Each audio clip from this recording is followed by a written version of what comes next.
रहा है। बिल्कुल बिल्कुल। और अंदाज लगाइए आप कि जो व्यक्ति 12-15 हजार रुपए की नौकरी के लिए अपने घर को छोड़ देता है, प्रदेश को छोड़ देता है, दूर प्रदेश में जाकर के वो अपना परिवार का गुजर बसर करने का प्रयास करता है, लेकिन उसे यदि 3,500 5,000 रुपए में गैस का सिलेंडर मुहैया होगा तो आखिरकार उसका परिवार कहां जाएगा, किस तरीके से अपने परिवार को वो पालन पोषण कर पाएगा। अमन जी, क्या सरकार को ऐसा कदम नहीं उठाना चाहिए कि कालाबाजारी जो है इसको रोकने के लिए दबिश देनी चाहिए, छापेमारी होनी चाहिए, और जो इस प्रकरण में शामिल हो उसका रिकवरी करने का एक ऐसा तरीका निकाला जाए जिससे कि कई पीढ़ियां याद रखें। देखिए बिल्कुल दिनेश जी, और इसमें शक शुबा नहीं होना चाहिए, क्योंकि जो लोग इस समय परेशान हाल हैं और जो फुटेज भी हम देख रहे हैं सोशल मीडिया के जरिए और तमाम तरह के फुटेज हमारे सामने आ रहे हैं, उसमें पता चल रहा है किस तरह से लोग जो इस समय अपने कह सकते हैं कि भविष्य को लेकर भी चिंतित है, क्योंकि बच्चे पढ़ाई लिखाई कर रहे हैं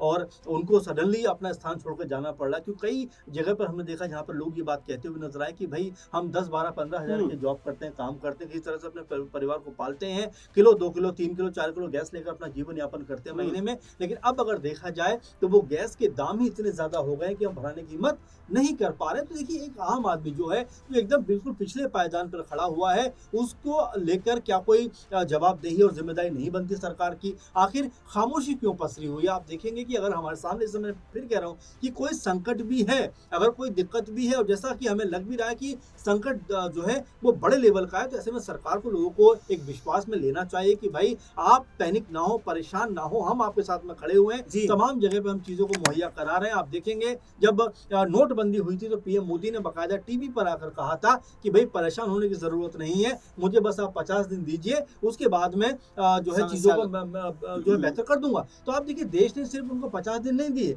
बल्कि बारंबार सरकारों में भी ले गए, यानी कि आपने एक कॉन्फिडेंस लोगों को दिया कि अगर नोट बंद हुआ है तो आपकी भलाई के लिए बंद हुआ है। आज अगर हमारे सामने ये समस्या है और ये समस्या वाकई में विकराल समस्या, हमारे सामने हम समस्या का सामना क्यों करें? हम देश हित के लिए भी उस वक्त सैक्रिफाइस कर सकते हैं जब हमारे देश की अस्मिता जो है वो दांव पर लगी हो।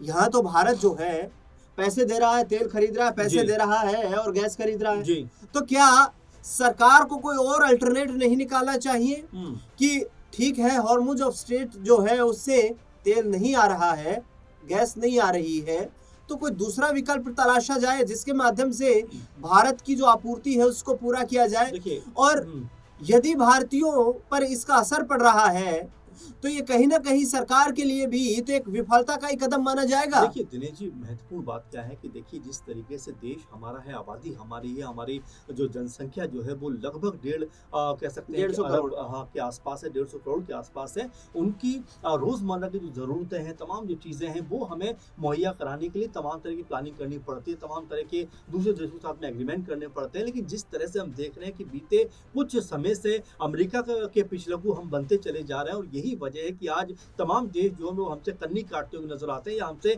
एक तरीके से अलग हटते हुए दिखाई पड़ते हैं, और ये समस्या देश के लिए विकराल रूप लेती हुई दिखाई पड़ती है। जो आपने मूलतः प्रश्न किया कि आखिर हम एक देश के ऊपर या एक रास्ते के ऊपर निर्भर क्यों हैं, और कोई हम संभावनाएं क्यों नहीं तलाश रहे हैं, क्यों डिप्लोमेटिक तरीके से हम चीजों को हैंडल नहीं कर पा रहे हैं, क्यों ईरान के साथ में हमारे जो संबंध है, ताल्लुकात है, वो इतने खराब हो गए कि हमारा एक जहाज तक वो हॉर्मुज के जरिए आने को नहीं दे रहा है। तो ये समस्या तो है। अब इसको लेकर सरकार क्या पहल कर रही है? क्या सर्वदलीय बैठक बुलाकर बातचीत की गई है? क्या सबके सामने मुद्दे रखे गए कि भाई हम कैसे इन सब चीजों पे डील करते हुए नजर आए? क्योंकि ये समस्या सरकार या विपक्ष की नहीं है, ये समस्या पूरे देश की है, और ऐसे में पूरे देश को एक साथ खड़ा होना पड़ेगा, और यहाँ पर सत्ता पक्ष या विपक्ष को आपस में राजनीति करने के बजाय हल तलाशने पड़ेंगे। क्योंकि देखिए, सरकारें ऐसे वक्त पे किस तरह से इसका हल निकले उसके ऊपर बात करते हैं, और मुझे नहीं लगता कि सर्वदलीय बैठक के जरिए भी इसका कोई हल निकालने का प्रयास किया जा रहा है। जबकि देश की जो जनता है वो अभी भी कह सकते हैं लंबी लंबी कतारों में लगी हुई है। किसी के बच्चे भूखे हैं,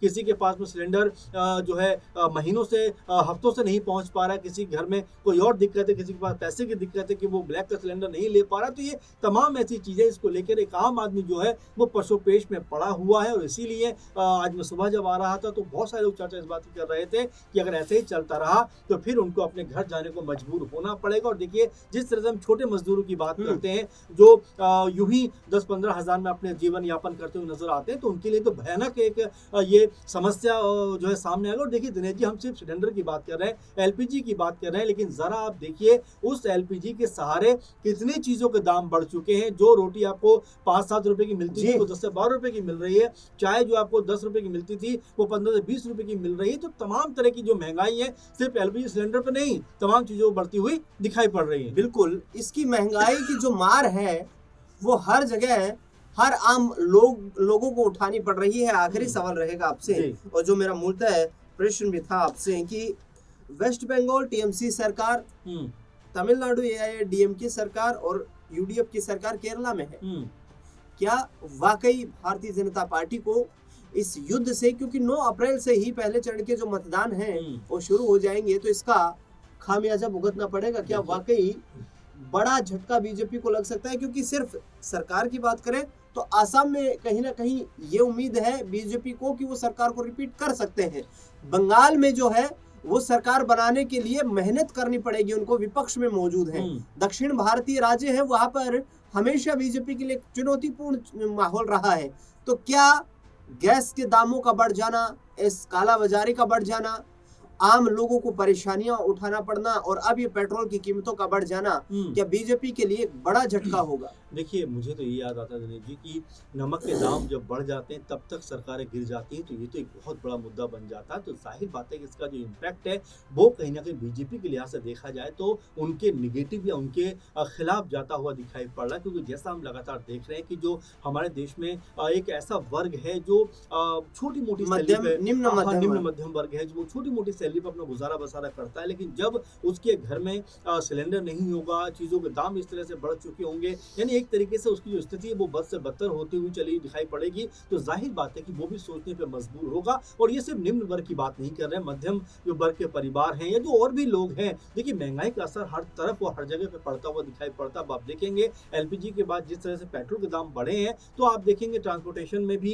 कहीं ना कहीं उसका जो खर्चा है वो यहाँ पर बढ़ता हुआ दिखाई पड़ेगा। तो ये ऐसी अहम चीजें हैं जो जरूरी होती है। जब एक शहर से दूसरे शहर माल जाता है तो उस पर अब अतिरिक्त पैसा लगेगा, तो वो चीजों के दामों पे जो है उसका असर दिखाई पड़ेगा। तो ये कह देना कि भाई सब कुछ कंट्रोल में है, सब कुछ हमारे हाथ में, मेरे ख्याल से ये बेईमानी होगा। और यहाँ पर सरकार को अपना दायित्व इस समय मजबूती के साथ में देश के साथ में साझा करना चाहिए कि स्थिति जो भी हो हम सब साथ मिलकर खड़े। लेकिन अगर आप ये कहते रहेंगे कि भाई हमारे पास सब कुछ मुहैया है और फिर आप दाम बढ़ाते रहेंगे तो एक आम आदमी जो है वो यहाँ पर मायूस होता हुआ दिखाई पड़ेगा। और सिर्फ दिनेश जी मायूस नहीं होगा, बल्कि अपना बसा बसाया जो कारोबार है या तो वो बंद करेगा, या तो वो नौकरी छोड़ेगा, या तो वो जगह छोड़ेगा। कहने का मतलब है कि आम आदमी के लिए समस्याएं कम नहीं होती नजर आ रही है, आम लोगों के लिए समस्याएं कम नजर आ रही हैं। और इसका सीधा असर जो है, ईरान जिस युद्ध के मुहाने पर खड़ा हुआ है, जो बर्बादी की कगार पर खड़ा हुआ है,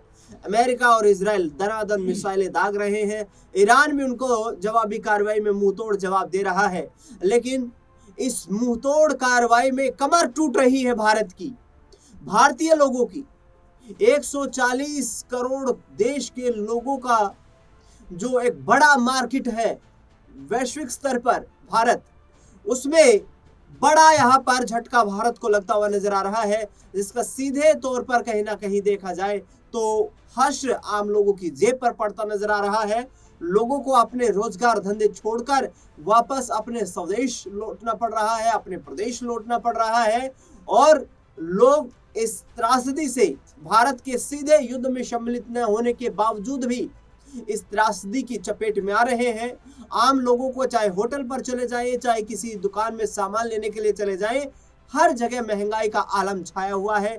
देखना दिलचस्प होगा कि पेट्रोल और गैस की कीमतों में इजाफा होने के बाद आखिरकार चुनावी नतीजों पर क्या प्रभाव देखने को मिलेगा, और इसके साथ साथ सरकार इस आपूर्ति को दुरुस्त करने के लिए क्या सख्त कदम उठाती हुई नजर आएगी।